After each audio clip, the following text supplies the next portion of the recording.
Galveston is an island off the coast of Texas. You know, we're set aside from the rest of the world. Yeah, I'm a BOI. I got one of the biggest BOIs around, you know. It means exactly that, born on the island, you know. My mother was born in New Orleans. My father was born in St. Martinsville.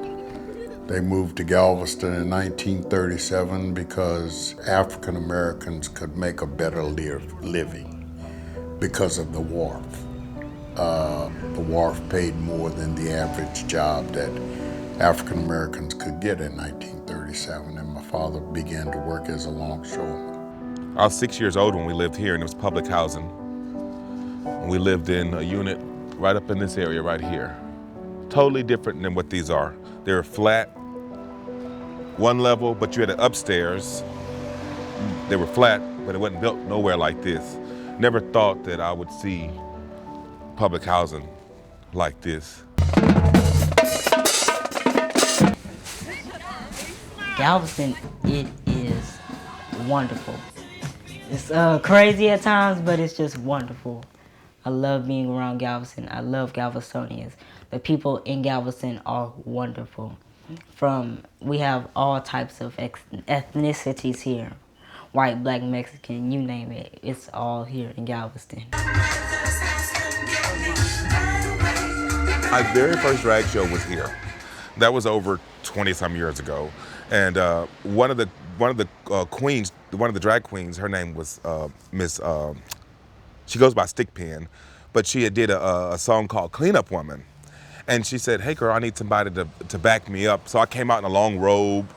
I got the bug. I always wanted to perform since then. So yeah, and this place has a lot of history, you know, lots of history.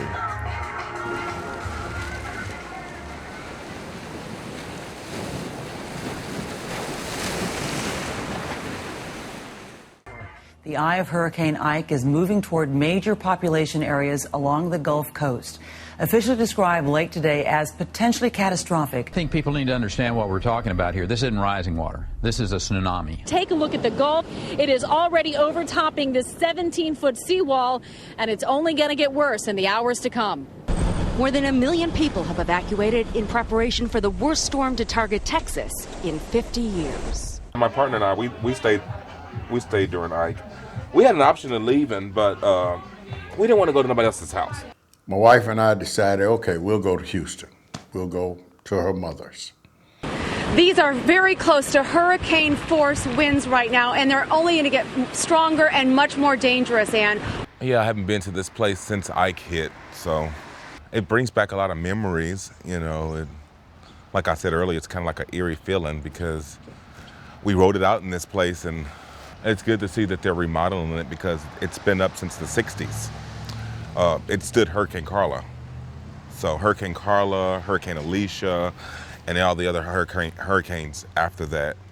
And then the last one we had, of course, was Ike, Hurricane Ike. And she's still standing. The winds and the rain picked up at around 7:30, and we were just sitting on the porch, you know. The sun was shining, and we were just sitting on the porch long enough until it was unbearable to sit there, you know. And then, like I said, when the wind picked up so bad, we had the door had a blind over it, like these blinds down here. And when I opened it, the wind just took it and just pulled it off the hinges. I lost my windows, everything throughout because I had furniture down the hallway too that I couldn't fit in the room, you know, aquariums and nightstands and stuff. And all that stuff, you could just see it going down the hallway, just flying down the hallway. And so I took a slack, like a piece of wood, a bed slack or something, and I put it right up under the knob of the door, thinking that it was gonna, you know, stop it from, because I pushed it, I had to, with all my might, I had to push it closed, grab the slack, and put it like right up underneath the door. And so I let it go, and you could just see it was just slowly just blowing open. So I had to put all my weight against it. And I was so tired of standing I stood like this for like 15, 20 minutes, scared. During Ike, a little bit after the main part of the storm had hit and was on the news, I called my neighbor that lives behind me because he had said he wasn't going anywhere. So I called Lionel, and my cell phone worked and his phone worked. So I said, well, Lionel, look out your back door, man. Tell me what's going on. He said, man, it's water everywhere.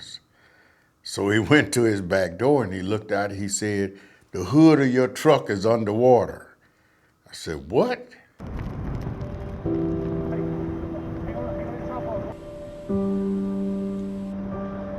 When the storm ended, it was like a parade. It was like one huge big parade just going on, and then the end. You could just see it leaving. You could see it leaving. The birds start flying again. The sun came out. You know, the water had resided. They didn't allow us to come back for 2 weeks. It was bad. You know, I mean, there were boats on the road. 2 to 3 weeks later, we finally came back to the island. And the neighbors came over, they were like, yeah, your house burned down. And when I saw the house for the first time, I was shocked to see it still standing. In Ike, in my living room, when you opened up the front door and looked into the living room, the sofa, love seat, chair, table, coffee table, rug was all on the north side of the room, as if somebody had just taken something and pushed it all at the same time. Everything was real slick, as if it was oil on the floor. I'm picking up shoes that were on the floor that were sopped and oily looking. And I looked back for her, and she wasn't there. So I went back around and looked outside, and she was sitting on the steps. And I said, well, come on, Leilon. I said, we need to at least start getting some of this stuff out of here, start cleaning up some of this stuff. And all she said was, Leon, I can't do this. Father, we ask that you would also grant peace with Right after the hurricane, everybody got together and they bonded, and they were asking, do you need help? Do you need somewhere to stay? And there was a bond with everybody, you know. Everybody came together, all races, creed, backgrounds came together, you know. People with money, people without money. We're all equal then. The devastation of it was that we're all equal when it comes to the good Lord's work. You know, he it doesn't matter to him whether you're rich or poor. For the first time in my life, I saw the community come together as a whole.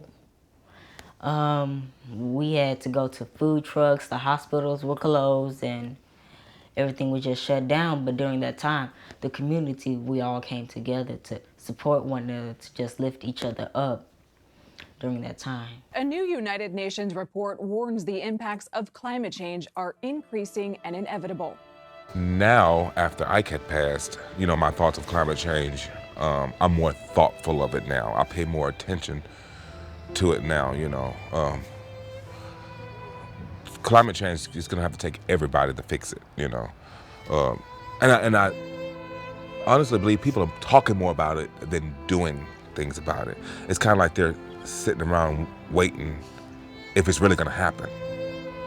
It is gonna happen. You hear scientists talk about like global warming is gonna happen and stuff like that, and you don't believe it at first until you actually see something of it. And I'm just worried for my generation coming up, because we only have God knows how much time left on here. And with everything that's going on, I don't want the earth to be in danger. It's inevitable, you know, that 100 years from now, Galveston Island may not be here. It may be that the warnings that are being given will at some point hit on ears that understand, who are in a powerful enough position to do something about it.